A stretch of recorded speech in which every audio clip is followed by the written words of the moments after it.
Hi, everyone. Judge Andrew Napolitano here for Judging Freedom. Today is Friday, May 24, 2024. Matt Ho joins us now. Matt, a pleasure, my dear friend. Thank you for joining us. I know you are just back from London. You were present at the excitement outside the London courthouse when the court, to me, unexpectedly ruled in Julian Assange's favor, giving him another appeal and indicating the court's displeasure with the representations that the Americans made to it. And I want to spend some time in that. But before we go there, first to the breaking news. The International Court of Justice just a few hours ago came out with a ruling by a vote of 13-2, two rulings, one reaffirming its preliminary ruling in January, and two, making that preliminary ruling now permanent and ordering the Israeli government to cease its invasion of Rafah. Before I ask for your comments, in fairness to you and everybody watching, we're going to play a clip of the chief judge of the court. We edited it down because a lot of it has a lot of extraneous material in there, but here's the core, the guts of what the chief judge of the International Criminal Court announced today after a 6-month investigation. I shall now read out the operative part of the order. For these reasons, the Court, by 13 votes to 2, reaffirms the provisional measures indicated in its orders of 26 January 2024 and March 28, 2024, which should be immediately and effectively implemented. 2, indicates the following provisional measures.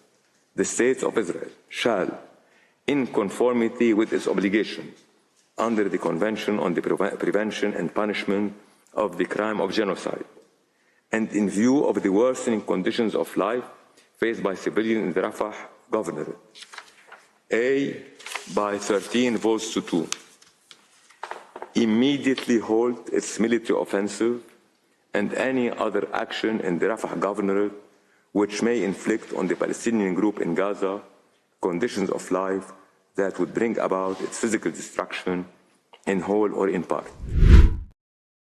That's about as sound and solid as can be. So first, your opinion of this, and second, your opinion of the effect of this on Israel's standing in the world. Thanks for having me back on, Judge. And I'm glad you brought up a bit about the Assange ruling from earlier this week, because this coupled with this gives us all some degree of rationality and some sanity to hang on to, because what we're up against, this world where it's not genocide, it's self-defense. It's not journalism. It's the Espionage Act. What we're being presented with by our establishment and by our leaders just makes no sense to any of us. So this ruling today from the ICJ confirms what we know, confirms what we see, what we see with our eyes, what we read every day on our screens. And so it's incredibly important. I think, like everybody else, wish this had occurred 7 months ago. And in terms of, I think everyone's also in agreement, though, that in terms of what this means in terms of practical effects, immediately doesn't mean anything. The Israelis, of course, are going to ignore it, and the United States is going to scream and jump about. I think Lindsey Graham already tweeted out, to hell with the ICJ. So what the effects will be long term, though, are that you're going to have a continuing isolation of Israel and of the United States. And this will exasperate and hasten the decline of the American empire, because as nations around the world watch this unfold, watch these events continue to unfold, and experience their own relationships with the United States being dependent upon the mood and temperament and whim of the Americans, they are going to continue to try and get out of the American orbit, get out from underneath the American hegemony, and find alternatives, such as BRICS. And so today's ruling by the ICJ, something that will not just be ignored by Israel, but will be ignored by the United States, and most likely attempted to be sabotaged or denied by the Americans, because after this ruling by the ICJ, in order for it to be enforced, has to go to the UN Security Council, and so of course we all know what's going to happen there. The Americans are going to veto it. But this type of action by the United States, in terms of not just thumbing our nose at international institutions, international law, but doing everything we can to subvert it, to destroy it, is going to continue to hasten the amount of nations who are trying to escape from underneath the American empire and to create alternatives to it. That is a very, very interesting, fascinating observation that I had not thought of, the reduction of American hegemony. Back to the court. Is there any reason to believe that the court was not fair, that the court did not have solid evidence in front of it, that the court is anti-Semitic, as Prime Minister Netanyahu has said, that the court was political? Is there any reason to believe that this was anything other than a principled decision based on irrefutable evidence and international law? There's no reason to believe that at all, Judge. In fact, it's the opposite. So the court ruled 13-2 on these decisions today. The 2 votes against being from that Ugandan judge who was the only one who voted in favor of Israel in the previous decisions in January and March, as well as the judge that Israel is allowed to have on the court. Is there an American judge on the court? There is an American judge on the court. But what's interesting, Judge, about how these judges are selected is that they go through the UN Security Council and through the UN General Assembly. So it's not as if these judges are selected by the countries and then the countries get a turn to place them on the court, right? What it is that these judges are nominated and then they go for votes in front of both the UN Security Council and the UN General Assembly to be on the International Court of Justice. So every one of these judges who voted in favor of these decisions, those 13 judges, were all voted upon by the Security Council and the entire General Assembly, which means the United States and its allies, including Israel, had opportunities to vote on these men and women. And obviously they're on the court, so they received majority votes, in the sense that they are probably. Do you know if the court is collaborative? That is, if they discuss all this, or they just vote individually? The U.S. Supreme Court is collaborative. They sit around a table, they haggle. Okay, it's 6-3, 7-2, whatever. But the original U.S. Supreme Court wasn't that way. They each gave a decision, and then some clerk counted noses. Do you know what this court does? I don't know, Judge. I'm not sure how that works. In terms of how they come to. Sounds to me as though it's a collaborative. I've never heard in the modern era of a court doing each judge as individual and a clerk counts the noses. And to your point, though, about what's been established is that the facts that we have seen has been confirmed by the court. Not that we needed that confirmation to continue to allow us to understand what's going on there. Not to we need the court to say that what Israel is doing is a war crime. What the Americans and other nations are doing are war crimes as well, because Israel could not do it without their support.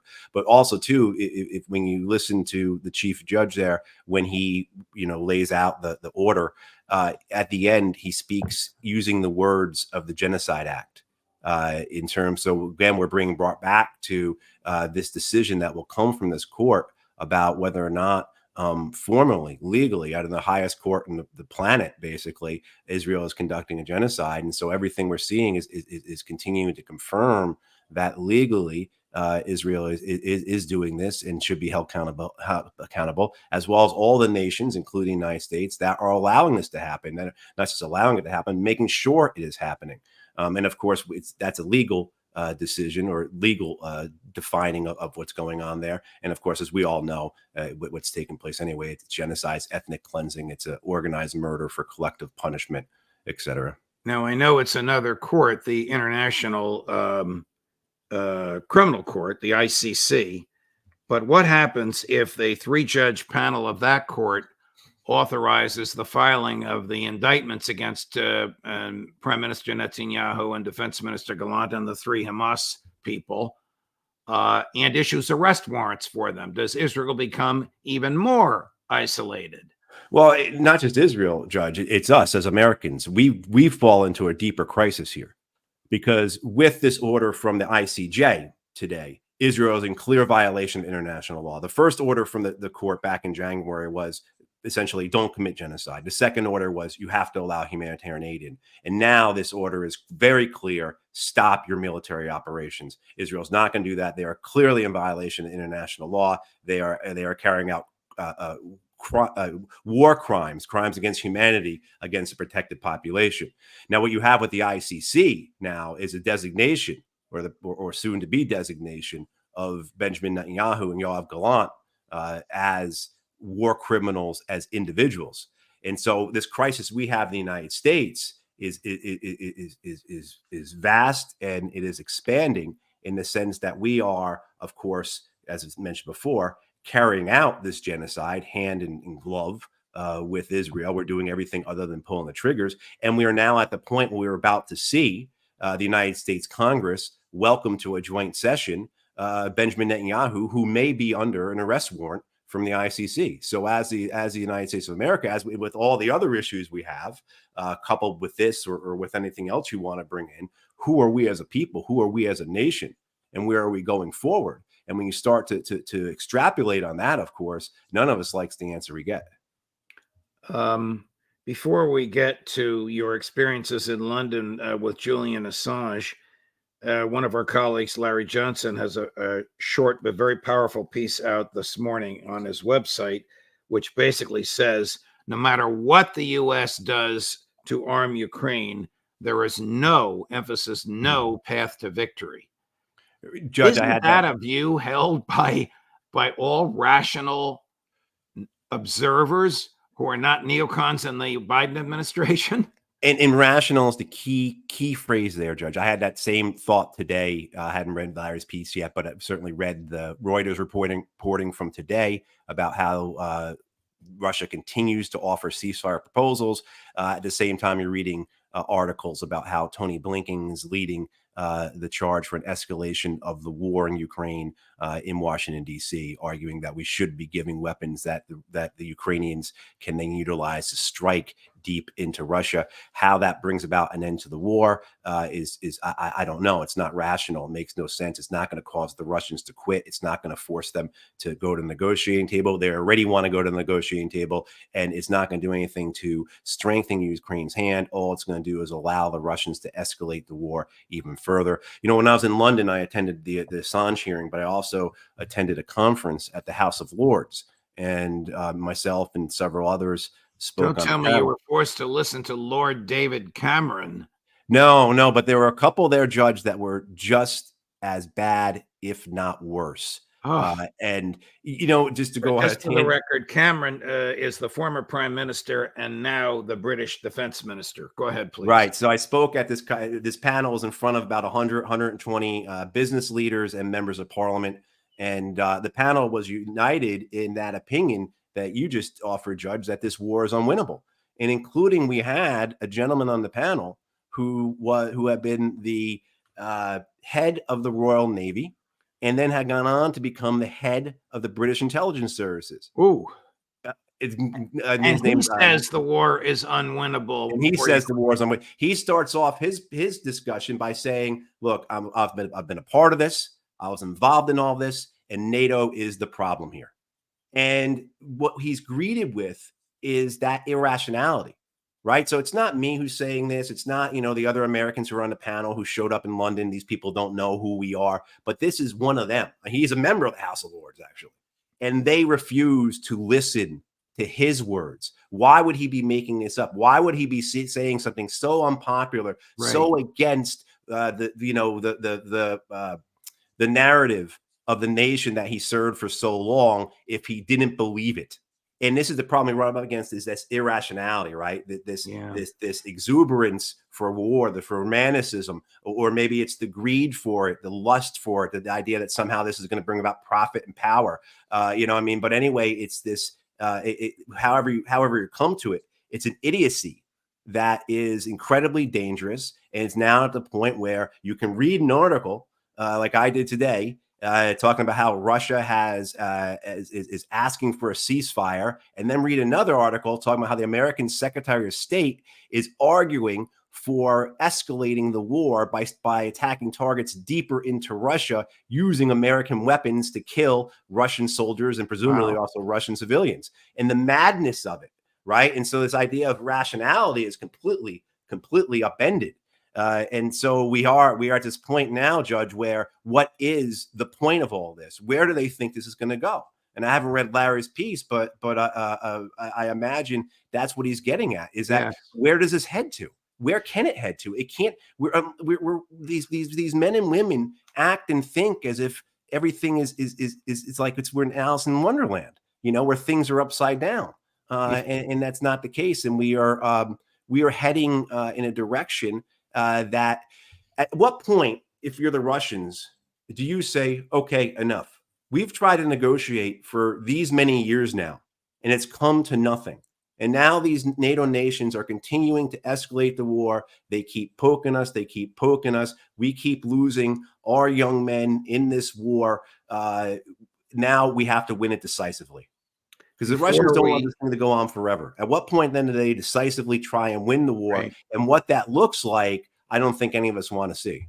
Before we transition over to your experience, your other experiences in London involving Assange, I have to ask you this. I know you're at the House of Lords, and this person is in the House of Commons, but was George Galloway with you?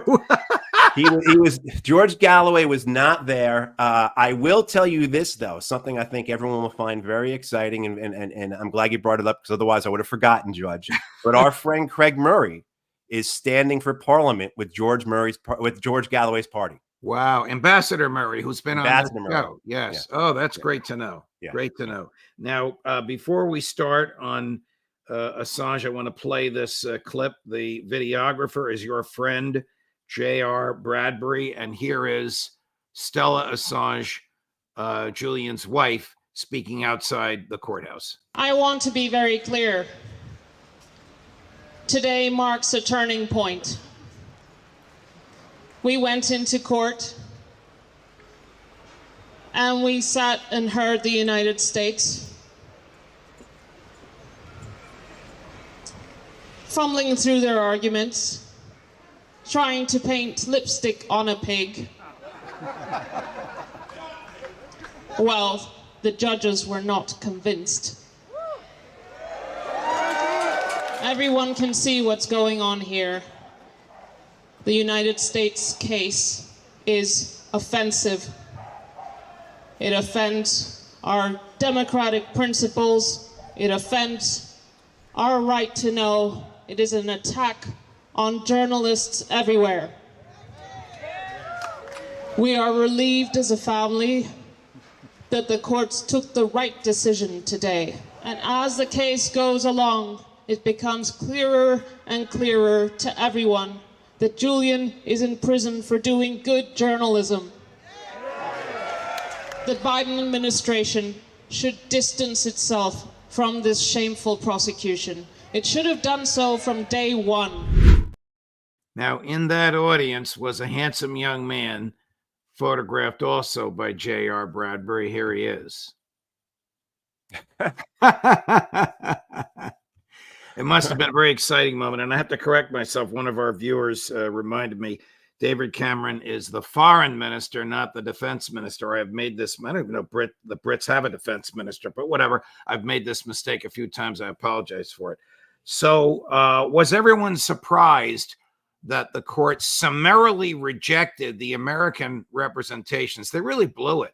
Instead of making a serious formal commitment by the Department of Justice, they sent a letter over by a political appointee from the embassy. I don't blame the court for rejecting the American assurances. And the assurances were supposed to be that he would get a fair trial, that he would be tried as if he were an American citizen, to have the full panoply of protections under the Bill of Rights. He wouldn't be exposed to the death penalty, and he could make a First Amendment defense. That's very important, because the Obama administration was of the conclusion that his work was absolutely defended by the First Amendment, and they declined to indict him. Mike Pompeo talked President Trump. Mike Pompeo, the same person who was Secretary of State who refused to deny that as head of CIA, he plotted to murder Julian Assange, talked President Trump into authorizing the indictment. I'll let you take it from there. Yeah, Judge. So I was over there. I was the host for the live stream for the Assange team. And preparing for that, I was thinking, what am I going to say when the court rules against him? Because I did not see this happening. Most people did not see this happening. Craig Murray, we just spoke about, was the exception, or one of the few exceptions. Craig was quite confident that the court would rule in favor of Julian and against the American government because of what you just said. The Americans' insurances were so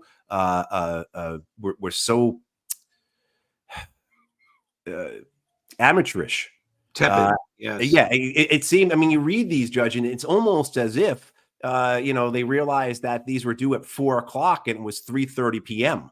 I mean, like they're anyway. I think what we also saw, though, and this is what I think why most of us now have a great amount of hope. And as we heard Stella say, and we've heard others say, we feel like a corner has been turned, that things have shifted here, because the ludicrousy, the emptiness, the vapidity of which the American argument for the extradition of Julian and eventually his prosecution, the whole reason for his persecution over these last 14 years, essentially, that's been exposed. That what basically they are standing upon is nothing, because now their arguments essentially are he does not receive the right to free speech. No one has the right to free speech outside of an American citizen in the United States under the Constitution. And so how could anyone extradite? How can you extradite someone to a nation that does not believe that all people have those same rights, which is a complete repudiation, of course, of our own Bill of Rights. And for for people to the talk you just gave him along, where the First Amendment reads, Congress shall make no law abridging the freedom of speech. It doesn't say only for American citizens. Right. And as you point out and others point out, it is the freedom of speach, right? It exists before anything else. I heard that lecture I gave. God bless you. Right, exactly. It's this natural law, and but anyway, so that's what the court was up against. The court was up against either, fall in favor and go along with the Americans and humiliate ourselves, right, or recognize that what we would be doing here would be extraditing someone to a country that says that people do not have the right to free speech, which is essentially what the American government was arguing. And now I go back to what we said just, a few minutes ago, Judge, when we talked about with the ICJ. You see this continuing crisis deepen in the United States. We have all types of problems, economic, legal, right? I mean, et cetera, political, but also too, we have a moral crisis of who we are as a nation, who we are as a people. And you see this where we have our government overseas attempting to extradite a journalist because he exposed their war crimes, and their arguments come down to free speech doesn't exist. Wow. Last question, because we have your friends, the boys, coming on in a few minutes. Did you attempt to, or did you, and if so, did you succeed in visiting Julian? I did, Judge, but in 2014. Oh, so so it's been, which is remarkable to me that it has been 10 years since I met him at the Ecuadorian embassy.